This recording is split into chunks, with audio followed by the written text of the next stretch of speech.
fattura. Anche se poi paradossalmente a Borgo Buggiano ci siamo rifatti la bocca con 2 gol di ottima fattura come quelli di Burato e poi quello di Colonetti, addirittura davvero una perla straordinaria. Assolutamente, Pettarini fa proseguire bene questo pallone sulla sinistra dove Bersi alza la testa, aspetta il movimento di un compagno, grande aggancio di Franchi, la palla in mezzo ed è gol!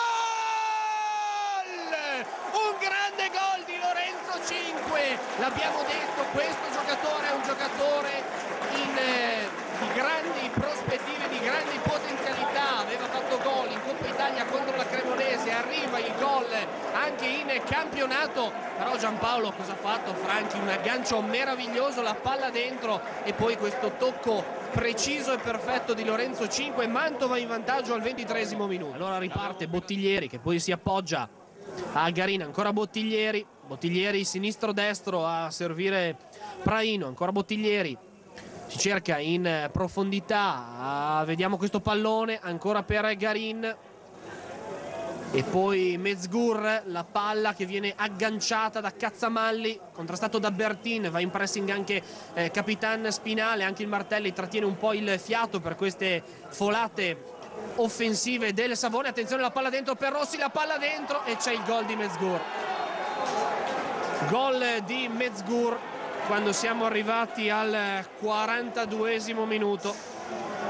Non ci voleva questo gol di Mezgur.